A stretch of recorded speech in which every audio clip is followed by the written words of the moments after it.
Libra, welcome, welcome. So, tingnan natin ngayon kung sino yung iyong soulmate, sign and clue. Then, mamaya babasahin natin yung charm reading. Kung ano yung mga katangian pa niya, okay? Dagdag katangian, dagdag informasyon, okay? Ayan, start na tayo, Libra. Sino tong soulmate mo? Give it a message for Libra. Sino naman tong soulmate mo?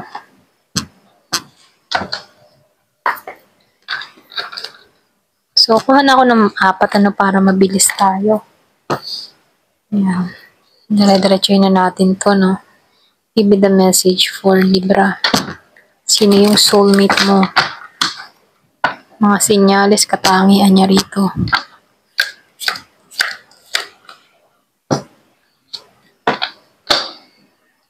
Give it a message for Libra. Sino tong soulmate mo?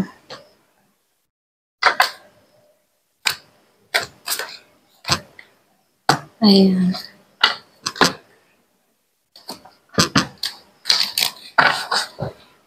Nakita ko yung 1-1.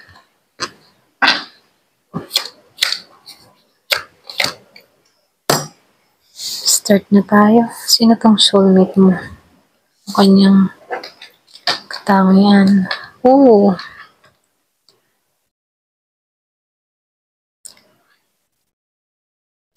So, dito, no, nakikitaan ko dito. Meron akong nakikitang Virgo, Taurus, Capricorn na papasok sa buhay mo. Meron ding Gemini, Libra, and Aquarius. Meron ding Scorpio, Cancer, or Pisces. So, lumalabas dito.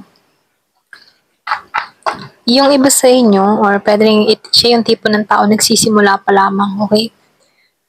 Excuse me. May pagkayang energy. So, lumalabas dito, meron din itong mga pinagdaanan sa buhay na mabibigat, okay? Pwedeng meron siyang mga masasakit na karanasan na pilit niyang ikinukubli rito. So, madalas din itong hindi makatulog, ano? Ito lang nakikita ko. Pero ganun pa man, nakikitaan ko dito, magiging masaya, okay? Meron ditong tagumpay, may kasiyahan na mangyayari. Yung iba sa inyo, sa umpisa, hindi mo ito mapapansin or hindi mo ito mapupuna. Pwedeng mas busy ka sa iyong trabaho or sa pagkakakitaan mo or pwedeng sa responsibilidad mo. Ayan, so nakikitaan ko dito, pwedeng iba sa inyo, may pagka single father, single mother tong matrak sa'yo dito, or pwedeng ikaw, single mother ka, single father ka, okay? Pwedeng meron ka ng anak sa una mo, ganyan. Pero nakikitaan ko dito, ano, yung papasok sa buhay mo, hindi man siya yung bantipong, hindi naman siya matagumpay na tao, pero may sipag at tiyaga, okay? Madiskarte siya rito. At nakikitaan ko dito, magiging masaya ka dito. Kung ikaw man yung nakaranas dito ng kapighatian before sa nakaraan mo, siya yung magpapasaya or magpapaligaya sa'yo, okay? Yung iba sa inyo, nagsusumikap tong tao na masipag, matyaga, madiskarte. Kaya nitong kumita ng sarili niyang pera, hindi man big time, ano, pero may potential, okay, na umangat, ayan. Kasi dahil sa sipag at tiyaga niya rito. So, love. Mamahalin ka ng tao na to. Pwedeng matra ka din dito sa taong ito or pwede rin siya sa'yo, okay? So, lucky card. Swerte to. Pwedeng maghatid to ng swerte sa'yo or pwede rin ikaw maghatid ka ng swerte sa tao na to. Oo, yung iba naman sa inyo, merong pamana, no? So, may table. Nafe-feel ko dito, no? Yung iba sa inyo, kung ikaw man yung may pinagdadaanan dito, siya yung swerte mo. Ito lang yung mensahe, ano? So, nakikitaan ko dito, magdadala to ng swerte sa'yo kung ikaw man yung may pinagdadaanan dito. Meron din ako nakikita dito na ano, tipo na may pamana eh. Okay? Pwedeng ito yung reward mo, itong tao na to, or pwede rin sabihin na merong gantimpala na mangyayari or magaganap sa inyo. So, nakikitaan ko dito yung love. Yung bang hindi magiging dahilan yung estado nyo sa buhay. Ito lang nakikita ko. Kung siya yung meron dito sa'yo, okay, nakikitaan ko dito, siya yung titimbang sa'yo. Magiging masaya ka dito kasi nakikitaan ko dito, meron ditong taong matindi yung mga pinagdaanan niya sa nakaraan or pwede rin merong nahihirapan sa sitwasyon. Pero ito yung lucky niya, itong taong ito sa buhay niya, okay? Kasi naranasan ng tao nito maging empty. Ayan. Yung bang naranasan ng tao na, or pwede ikaw, naranasan mo dito na pagkaitan, okay? Yung iba sa inyo kung meron kang, yung ba tipong kung meron kang inaasam-asam na tao, pinagkaitan ka, kasi meron ako nakikitang single mother, single father. Pero ganun pa man, kahit ikay napagkaitan dito, meron ditong swerte na parating sa'yo na ipagkakalob sa'yo. Okay? Yung iba sa inyo.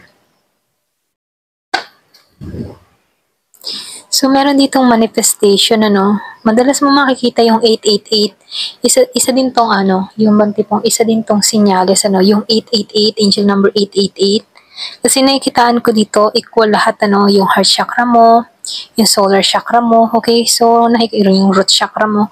So, okay, balance ito. Ayan, ito lang yung nakikita ko dito. So, meron din tong message of love. Kumbaga, ipagkakalob talaga sa'yo tong tao na to. Magiging masaya ka dito. Kung makikita mo dito, may sunflower and sunflower, ano, magbibigay ito ng saya at ligaya sa buhay mo. Yung mangyayari sa inyo, spiritual maturity, or pwede rin bukas kayo sa spiritual, pareho kayong relihiyoso. So, nakikita ko dito sagradong babae, oh. So, sexuality. So, takloban ko to, no? Kung makikita mo dito,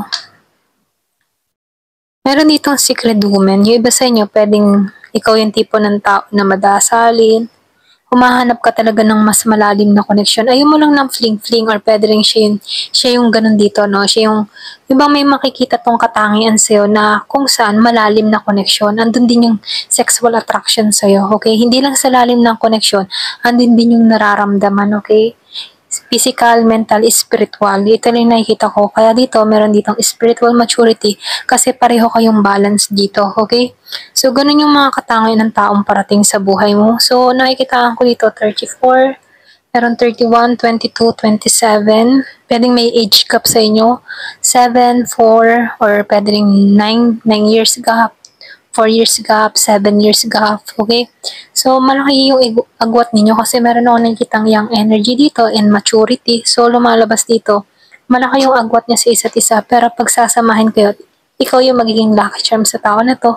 Okay, meron din tong mamanahin. Pwedeng meron sa buhay, or kung ikaw yung nag-uumpisa pa lang dito, no, nakikitaan ko dito, ipagkakalob to sa'yo, okay? Nababalanse sa'yo. Magiging abundance ka sa tao na to. Ayan. So, merong moon, ship, dalawang beses na lumabas ang dasan. So, lucky you, okay? Swerte ka. Kasi dito, dalawang beses na lumabas ang dasan, na kung saan magbibigay ito ng totoong galak, totoong saya sa'yo, mararamdaman mong buo ka, okay? Mararamdaman mo na stable ka sa tao na to, okay? So, iba sa inyo, nakaranas ka ng lungkot, or pwede meron kang mga pinagdaanan sa nakaraan about love. Iba sa inyo kung pwedeng meron kang experience na hindi magandang relasyon sa nakaraan, kung bakit merong nasasaktan dito, okay? Pwedeng ikaw yung nasasaktan dito, okay? Or pwedeng meron kang pinagdadaanan sa panahon ngayon, pero ganun pa mas sinasabihan ka dito, merong swerteng hatid sa'yo. So, yung iba sa inyo pwedeng seaman to, naglalakbay, maglalakbay, or pwede rin merong ipakilala sa'yo. Ayan, friends of friends, or pwede rin family, cousin, kamag-anak mo. So, pwedeng ipakilala, may magpakilala sa'yo dito. So, lumalabas dito patungo to sa'yo. Meron akong nakikita ditong Gemini, Libra, and Aquarius, Virgo, Taurus, and Capricorn, and Scorpio, Cancer, and Pisces. So, yun yung parating sa buhay mo dito, ano? Ito lang nakikita ko. So, meron ditong 31, 32 years old, 31 years old. So, meron din pinanganak nung 3 at 5, okay? Yung iba sa inyo, ayan, ito lang nakikita ko dito. So, tingnan natin yung charm reading.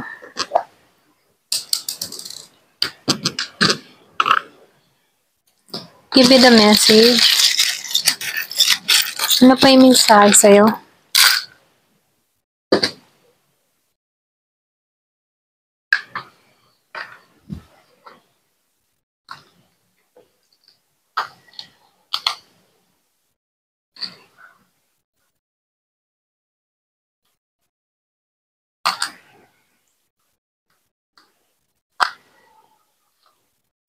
So, dito, no, meron ditong masaganang tao. So, yun yung mayroong balance na parating sa buhay mo.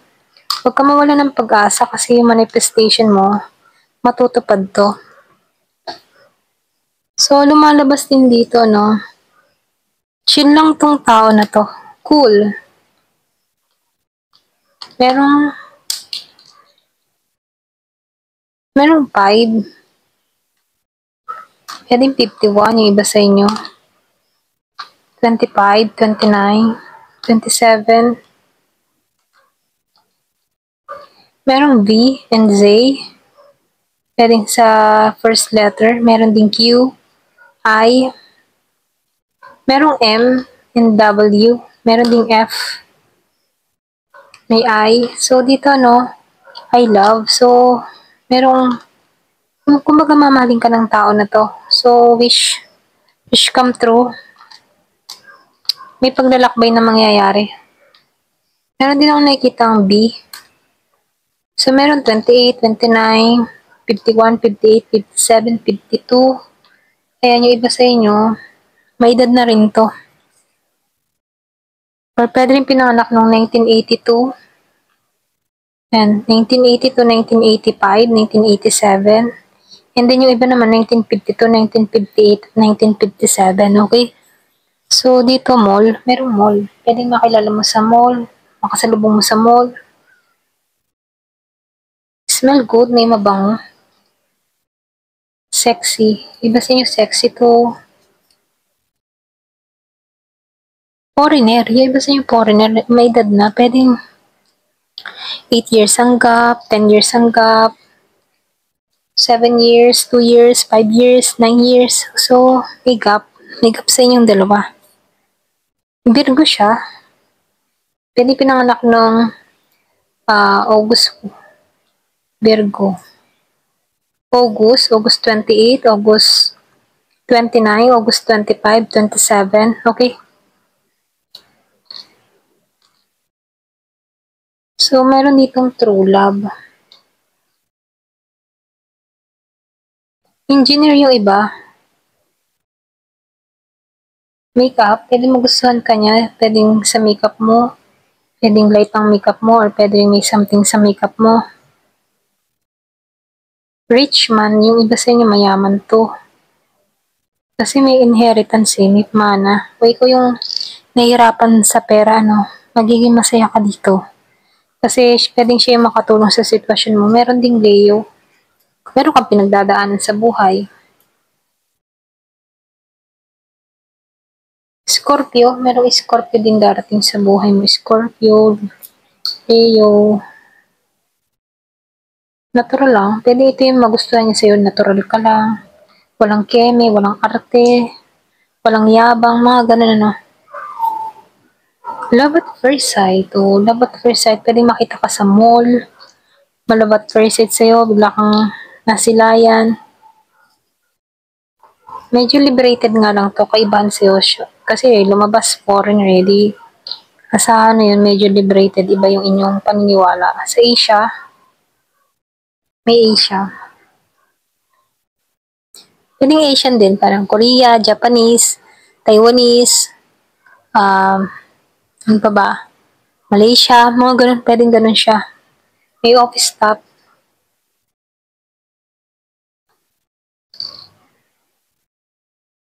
Ayan, so may distance sa inyong dalawa. Ayan. Ito yung mensahe, pwedeng makilala mo to online, dun sa iba sa inyo. Iba naman sa inyo, seaman yung makikilala mo, or need na mag-travel, mga ganun. Ayan, hanggang dito na naman po. Thank you for watching. Love and peace.